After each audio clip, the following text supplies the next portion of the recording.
Welcome to the Event Engine Podcast. This is your host Lee, and on today's show we have the one, the only. It's Adam Parry. Sir, how are you today? I am very well, thank you very much for asking. And yourself? I am tip top and champion, as they say. So, given your accent, mate, could you let us know whereabouts in the UK you're from? The beautiful North. The Um, beautiful North.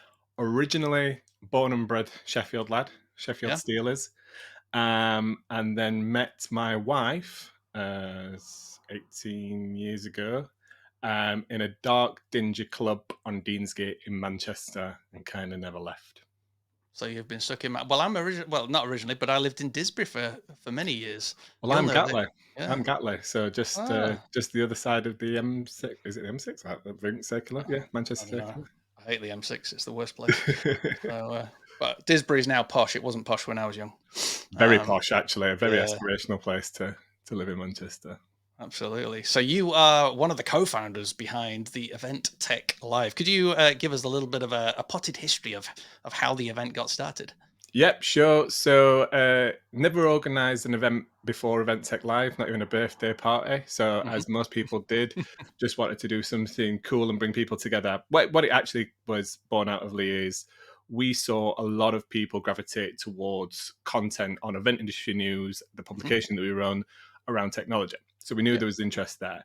And we decided to launch an awards program because, well, for multifaceted reasons. One, it was really hard to find out what companies were developing and innovating in. Hmm. It was really hard to find out what the planner, organizer, agency, end user was doing with that technology. And selfishly, we wanted to learn a lot more about it. And a great way to do that is provide an awards program so you get lots of people sending you lots of information, sensitive information in some cases, and you can glean a lot from that and then reach out to them for further content. What was also apparent to us, though, at the same time, was that if there was a category in another awards program respective of event technology, it was a catch-all Mm. category. So you could have everything from registration solutions to drones to the latest in AI to very I'm careful to say boring and mundane technology there, but technologies that didn't have pizzazz and wow, right? Yeah. And we felt that was very unfair because it was always those entries that were the glitz and glam that seemed Hmm. to get the accolades. And we felt that was not a great indicator for those actually looking at award programs, which many, many buyers do. They look towards award programs to say, who are the recognized companies? Who we should be speaking to in the Mm. category of registration? So we launched the Event Technology Awards, and being from the north and being tight, Yeah. we had the venue for the entire day. We wanted to maximize the value out of that. So Yeah. on a whim, we decided to launch. Originally, it was called the Event Technology Awards Conference because we were like, we spend lots of time thinking about the names of Quite a things. mouthful, though, isn't it? Yeah, it was. It didn't roll off the tongue at all. And what was really interesting about that event, we had about 150 attendees, Yeah. all really high level from organizations like George P. Johnson and UBM, trade show organizer, and we had Adidas in the room. And we were like, hold on a second, you don't generally go to an industry event where all of these different types of planner, organizer, or supplier kind of interact with each other. You tend to Mm. have the trade show events and the agency events and the Yeah. you know the end user events and stuff. So we knew we were onto something because that was a great way to bring lots of people together under this banner of event technology. But when we did feedback, the biggest barrier that our industry or our attendees said was the sign off or the justification to spend 150, 200 quid to go to an event for a day for education. And coming from event industry news, which ultimately that is funded through the opportunity for companies to market themselves to that audience, we decided we knew that better than trying to showcase the value of a ticket. So the next year we rebranded it under Event Tech Live, and we went out there and started talking to event technology providers about would they be interested in coming and having a presence at a trade show. Well, it wasn't a trade show actually. Initially, it was the idea was we're going to do slightly more content, do two streams of content, and maybe we'll get 15, 20 companies involved. Yeah. Year one of Event Tech Live, under that brand was 60 event technology companies, 3 stages of content, and about 1,000 attendees. Ooh, where was that? Was that the one at Truman? Yeah, so the Yeah. Truman Brewery, the most amazing venue to help individuals like us get started. It's a Yeah. great venue. It's quirky. It's got lots of different rooms. You can do lots of different things with it. The team there are fantastic, very cost effective on the grand scheme of things when it comes to Yeah. hosting events in London. It is a blank box. So anybody that's thinking they can roll in there and it's going to be brilliant, no, you have to do a lot of work to kind of Yeah. pull everything together. And it was a fantastic venue for nearly a decade. You know, we had our exhibition there in 1 day formats, 2 day formats, and expanded in the venue up until the first year back of the pandemic. So that was what, 2021.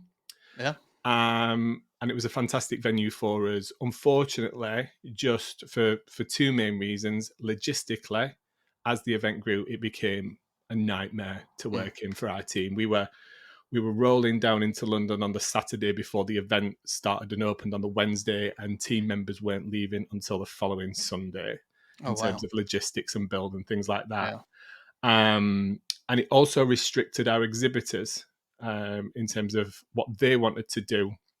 So they couldn't do certain scale of activation. They couldn't bring things in. We were having real challenges with some of the hardware providers that we wanted to bring into the show. Mm. And actually, what also happened, because the event ended up being split over essentially 4 rooms on a single floor, every year we had companies who felt they weren't in the mix of the main action. They felt like they were the second tier exhibitor, shall we say. And that wasn't the case because we used technology to track people around the show and we did things to push people around the show as well, like content stages and things like that. But just human nature was like, there is a big main room over there and we're not in there, so Yeah. therefore we're not part of the action. So that was another reason for us to move. No, that makes sense. And you moved to the Excel. What was the kind of thought process around that? Excel for a number of reasons. Believe it or not, an event of our scale, there's not a huge number of venues to move to. There are some fantastic venues that we did look at, like Magazine in London. We looked at the Printworks when that was open to host events.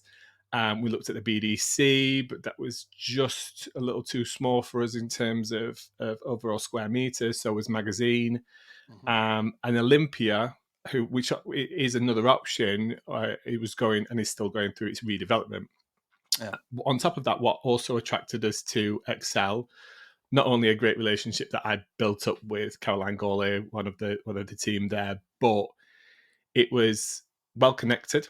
They were just about to finish the Elizabeth line by the first time we were going in there as a show, so that made it a lot easier for individuals from across London to get to. It's got City Airport and obviously through the Elizabeth line connected well into Heathrow, isn't it? Hmm. So part of our growth strategy for the event is to start to look to European countries to bring in buyers from those countries, and that's even going that strategy is now filtering down into how we translate content on site and actually translate it post event from an on demand perspective. It's got good infrastructure around in terms of hotels. It's got lots of parking, so if people want to get there, it's very easy to get into and build. It's got our main contractors, got offices there, GES, and in addition to that, it's sustainability credentials. It does a huge amount and continues to invest in sustainability, which by proxy helps us to be more sustainable as an organizer. So they've got a bio recycling plant, which is got little live creatures in that kind of eat all the stuff up and turn that into energy. There's so much on Excel. The list is endless, but they do a lot. So that was another reason, because we felt that by choosing a sustainable venue, that allowed us and helped us on our own sustainability journey as well. And just from my own experience of being there just this last year, I keep saying this year, but like we're in another year already. Life is just flying by way too fast. But the venue was a really great experience for us because, like you said, there was no feeling of being out of the action, as it were. You felt, no matter where you were, you felt like you were a part of the event. You had your stages everywhere, and you actually had two events going on at the same time. So We did, it was like yeah. a 2-for-1 ticket. It was amazing. I got to go to Sustainability Live and Event Tech Live, and actually I walked around regularly, had some amazing conversations with some of these stands in both of those events, and also listened to some fantastic content. What was the thought process about doing them both at the same time, and when did Sustainability Live kind of join in your portfolio of events?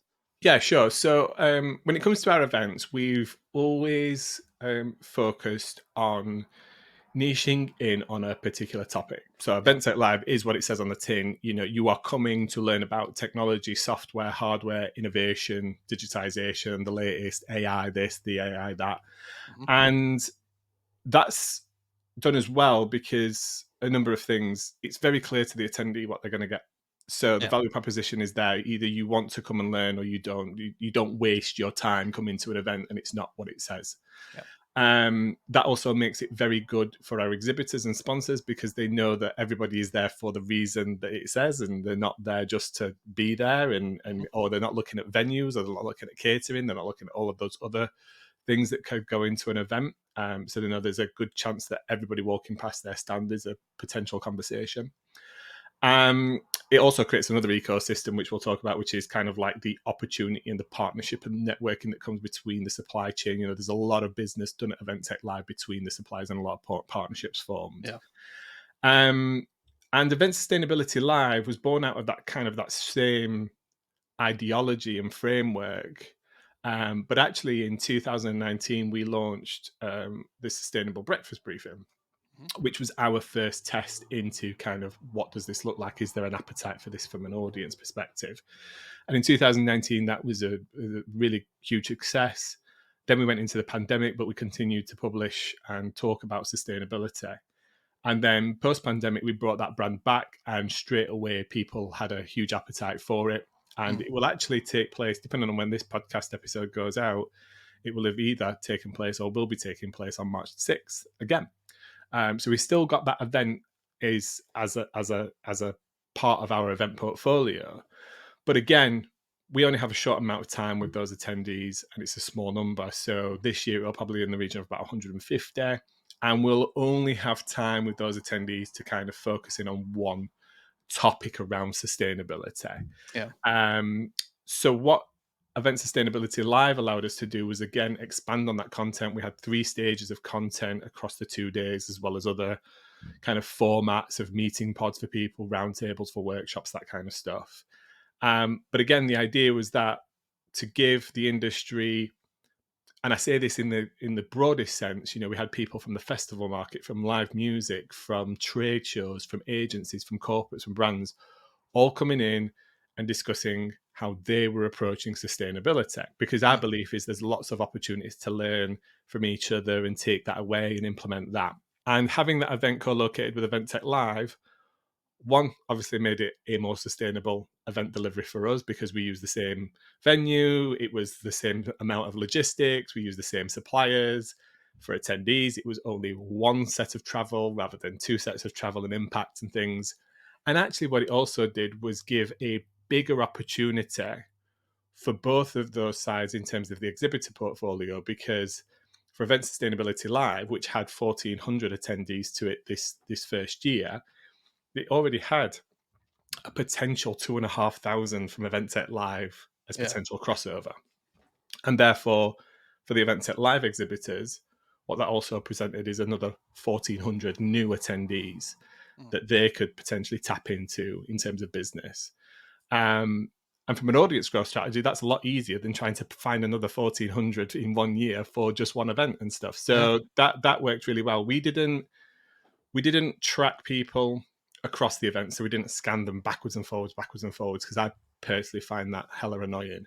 Hmm. The only metric that we did look at, other than individual registrations for those particular events, was who turned into a lead, who turned into a scan lead for an exhibitor on the other side. And across the Yeah. board, it was about 10% or so. So we managed to deliver a lot more value there. But Event Sustainability Live is its own event, it's its own brand, it's got its own agenda, own set of speakers, own delivery. but the benefit there is that you're not having to make a separate or another journey to London to come to another event at a separate moment in time. Absolutely, and I can assure you, I was one of the people who kept going over there simply because if the coffee place was busy in Event Tech Live, there was an equally good one over in Event Very true. Sustainability Live. So I was over there grabbing my sandwiches. Now, you arranged for us, in fact, and you are a part of this season, in fact, arranged for us to have some incredible speakers come on our show, and as of recording this episode, we've already released 4 or 5 of those episodes that we recorded live, and to some great feedback already. Content, therefore, is super important to you. That's been a part of your journey right from the very beginning, with with the news platform that you started off with, which then became the awards, which then became a conference, which then became an exhibition, which has also now sparked Event Sustainability Live as well. So everything's all gone from there. I noticed that during the events, not only just this time round, but also when you were at Truman, you really did focus on putting on those content stages. I guess this is a twofold question. Does that help add more value to a conference? Because I've been to more value to an exhibition. I've been to many exhibitions that won't do that. It's just stands everywhere. And secondly, what do you do post event with all of that content? Mm. So you are right that there are two very distinct ways that trade show organizers tend to put their events on. And like you said, there are those that are just about the exhibitors and the stands. Mhm. Um, in all honesty, I believe they tend to be more kind of membership led, association led. There's a driver there for those things to come through, or maybe they've just not got anybody that can speak very well on a topic. I don't know. Maybe there's just not there. But it is a huge investment for a show organizer like us to put that content on. Right, we are not only reducing the number of square meters we have available to sell to a company, then there is the logistics, the infrastructure. To give round figures, you could be looking at easily north of 50k per stage in terms of build and time and crewing and things like that. That's before you even get started on live streaming any of that content like we do, or capturing that content for post show. But we believe in content. It's obviously in our lifeblood. That's what we've come through. We've built an audience up on Event Industry News on LinkedIn. We've got 85,000 followers there or something like that. And we believe that's a really good strategy from an audience acquisition perspective. So we believe in the power of content on giving people that want to learn and educate themselves. But it also does, when curated in the right way, it provides those that are helping to fund and support the event an opportunity to engage in thought leadership content. Mhm. So whether that's them speaking themselves, they go through a call for papers, they get approved by our team based on their submission session, or maybe they host a panel session, or maybe they are part of a panel session. And I think companies generally really value that opportunity to engage and help, and also generate awareness about what they're doing in the industry. So that there's value there. There's value as well, I think, from the attendee perspective. So we often get the attendees, the buyers, also involved in content because they get the opportunity to share how they approach, let's say, technology or sustainability.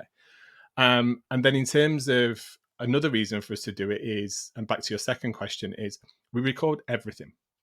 So we partnered this year with Interprify to actually translate through using AI into German, Spanish, and French. Again, back Mhm. to our original, back to our earlier point of wanting to attract a bigger European audience, just to make it a little bit more comfortable and a little bit more natural to hear things in their, in their first language. Mm. But by collecting that content, what that gives us is a content plan post event. Yeah. And you'll see that content, just like you're doing with the podcast now, that content is going out on a regular basis there for people on our newsletter, for past attendees, hopefully for future attendees, to try and capture their attention, as a lifeblood to those companies that have supported as well, and giving them extra exposure. And that's worked. I think that's worked consistently in maintaining the Event Tech Live brand in front of the industry in a relevant way that's not just like don't forget about the dates. Don't forget about next year's dates. Don't Yeah. forget about next year's dates. So we do that. Sometimes that also generates sponsorship revenue and income because companies want to put their name against that and also have that exposure. So there's a business case for it as well. But like I said, lots of companies don't do it because it's not a small undertaking. Capturing each one, then you've got to edit it, then you've got to put it into a content plan, and the marketing team have got to get it out there, then you've got to track it. So it's it's not one thing to do lightly, but I would absolutely recommend it. If I could just, a thought that I had when we were talking about you and Event Engine and the podcast and the way that you came in, not everybody's got a podcast, right? But there's more than that as an opportunity. I love it when a company can think slightly left of them just standing on a stand waiting for people to come to their stand and talk to them about what they do. And actually, software is really hard. Even services that go around that are really hard to showcase from a stand, because like what do you show, right? Yeah. Unless you're going to get a massive LED screen and having a fancy video that's on roll and showcases what you do, and that's still, you're still trying to capture people's attention. And I don't think companies really utilize that space effectively when doing that. I think doing something at the show which is capturing content, that could be a podcast, that could be a video interview, that could just be a selfie, I don't know, selfie wall, something that's attracting people to the stand, is a great way of maximizing value from the show. You're not just relying on the conversations of the people that are going past, you're getting additional value. And the strategy that we did, Lee, wasn't it? It was to kind of go, right, who would make for a great kind of guest for you? Like, what does that client look like? We went out, we worked together, we attracted some of those to the podcast. We also kind of targeted some industry influencers and people with big reach and big brands and things like that. So I think, I don't know where I'm going with this, but that's like my advice to anybody that's thinking about going to a trade show. Is like, how can you eke more value out of it? What can you do? And ask the organizer, right?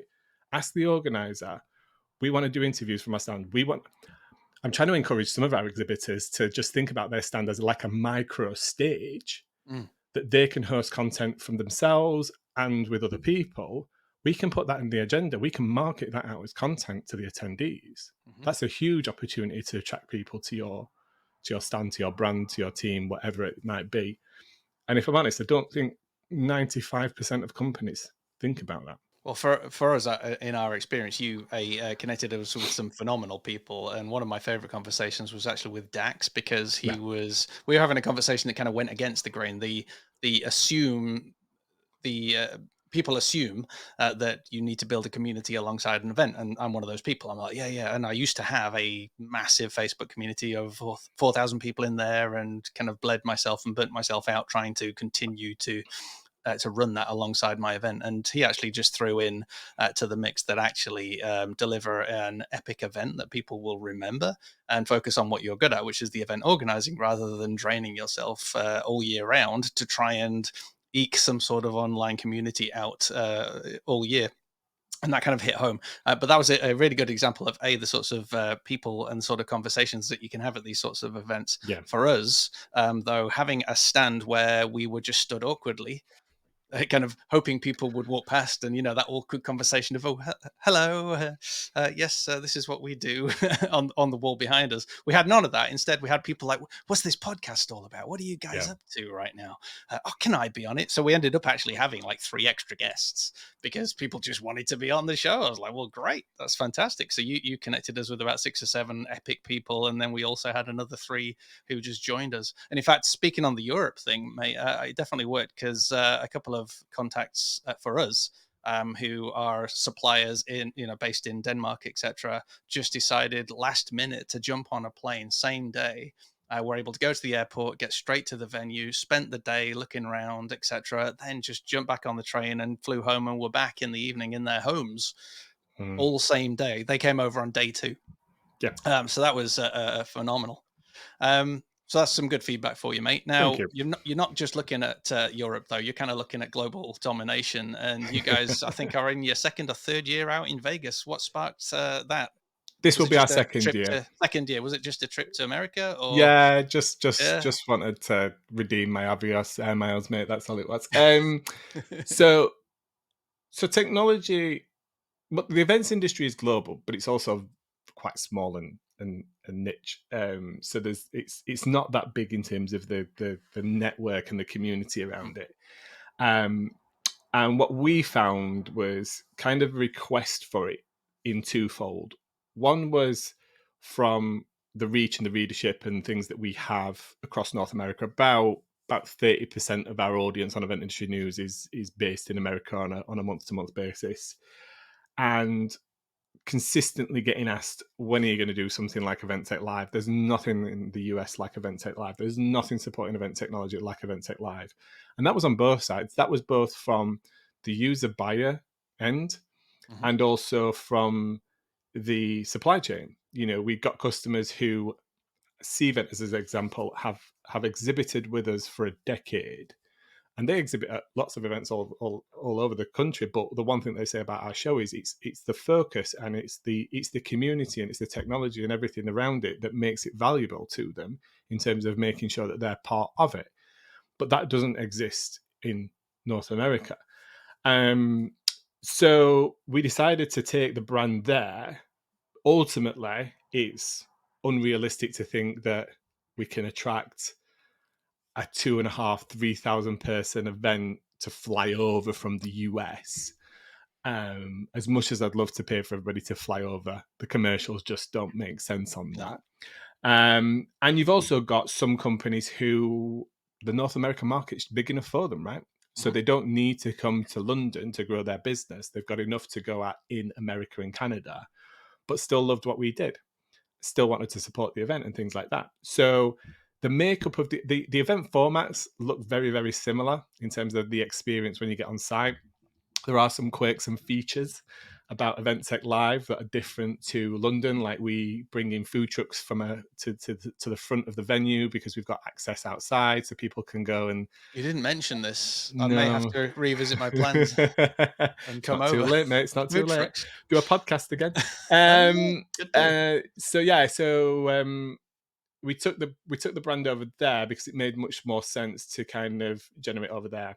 The most Mm, challenging thing about geoclone an event is building that momentum with audience. You know, yeah. America's a big place, Canada's a big place, and it takes time to build up that audience in terms of new visitors to the show, people just realizing it's there, people getting the dates in the diary, realizing it's like mid-year, and getting that. And ultimately, what's easier about London is there is a lot of event community based in and around London. So it's a short hop on a train, a commute on a tube or whatever, whereas a 2 hour train from London to come in, or a little bit further in Europe.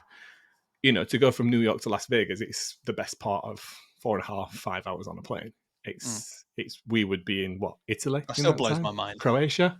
Yeah. Um, so there's a little bit more challenge there in terms of getting people over to it. Mm, I think a very special, not very special, but a tactic that will yield us dividends going forward is we are one of the few industry events that are free to attend.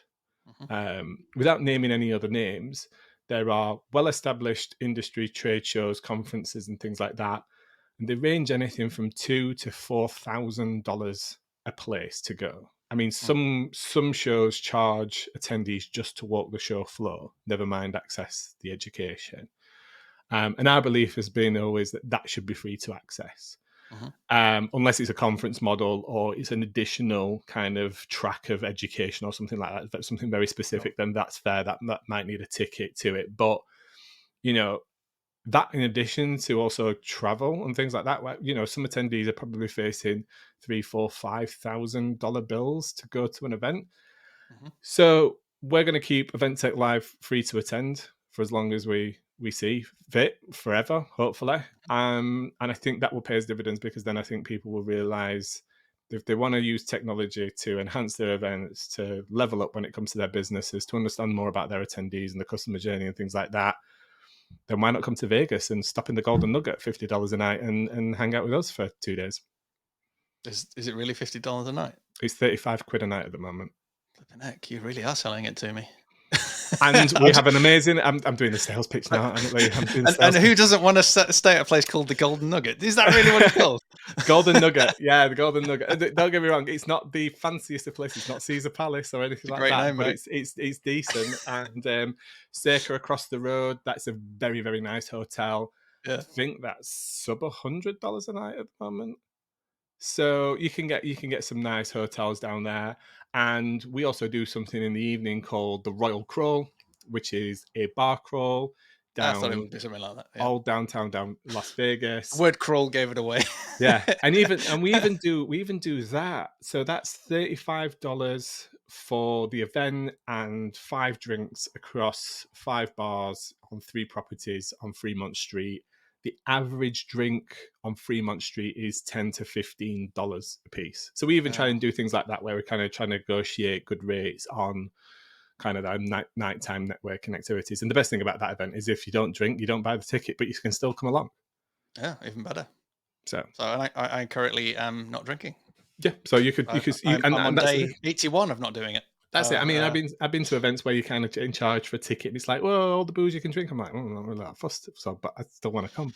I'm So it also a feels a bit terrible silly. drinker. Once I've had two, I'm a little bit tipsy, and yeah, I can't stomach. I'm just getting too old.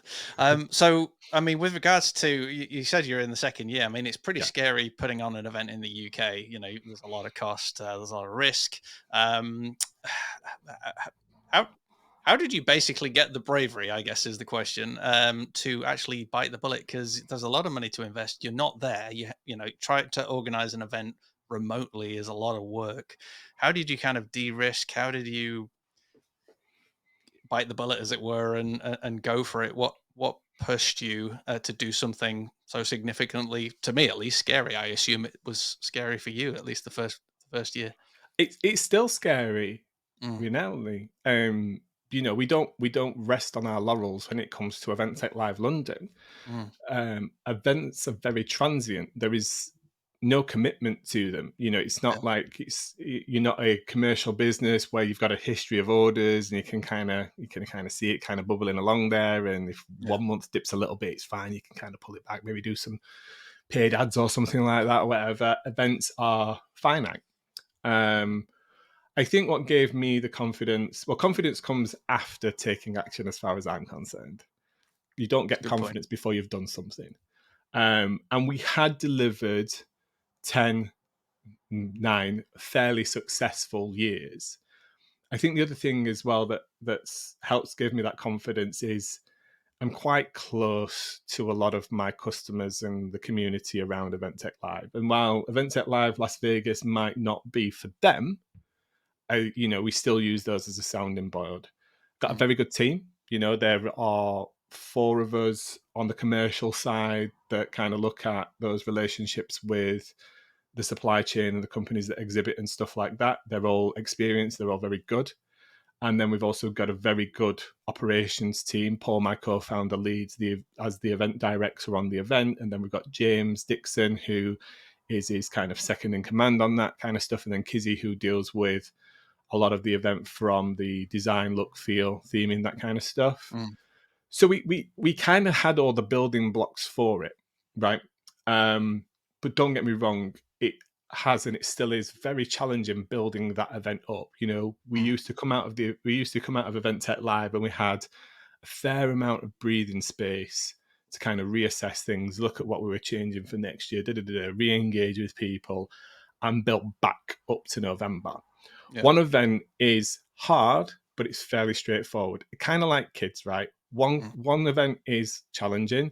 2 events is like having 4 events. It's it's we come out of Event Tech Live, you kind of blink, it's the new year, and you're X number of months away from delivering Yep.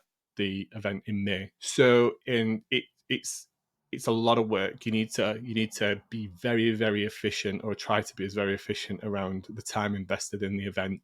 and the managing and the project management and the sales cycle and things like that to kind of make it work. Well, for everyone out there, especially our USA audience, please consider popping down to Vegas for the food carts to stay in the Golden Nugget, to meet the one and only Adam Parry, and to network as well. The networking opportunities, mate, that we had in Event Tech Live in London, I know will also be available there. It's not just about the people who come and show up. It is very much about being with those other suppliers, because that's where some long-lasting friendships are formed, but equally some epic partnerships and business can be passed around.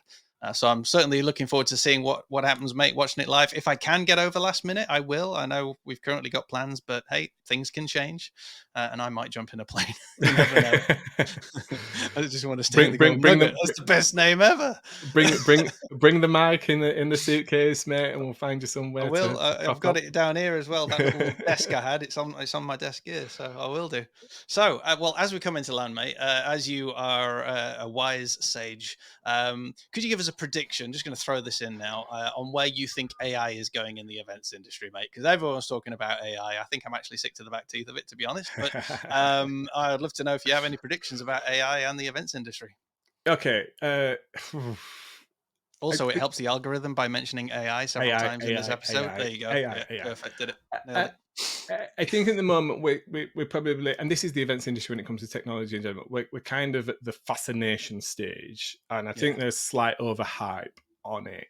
Mhm. I mean, when we're still not massively adopting the technology that's out there, then I don't know how much difference AI is going to make. You know, if Mhm. you've got a piece of event technology, and it's got AI in it, but you're still not adopting that, then it's irrelevant, isn't it? My honest advice to the events industry is, if you want to really harness the power of AI in your event business, look outside of event tech. And event tech companies are not going to love me for that because they want to use event tech. But I'm currently using a number of tools with AI built into them that are helping me as an event organizer. Right. So these are things like Tango, Text Blades, Dripify. You know, these are all little tools out there that on a day-to-day basis just make my job that little bit easier and that little bit more streamlined. Grain, I've just started to kind of look at Grain as it's a version, it's kind of similar to Otter AI and things like that. I think that's where the events industry's got the biggest opportunity to leverage AI. We are one of the most stressful industries because of impending deadlines, immovable deadlines. Things cannot move, projects need to be delivered on a date or the event doesn't happen.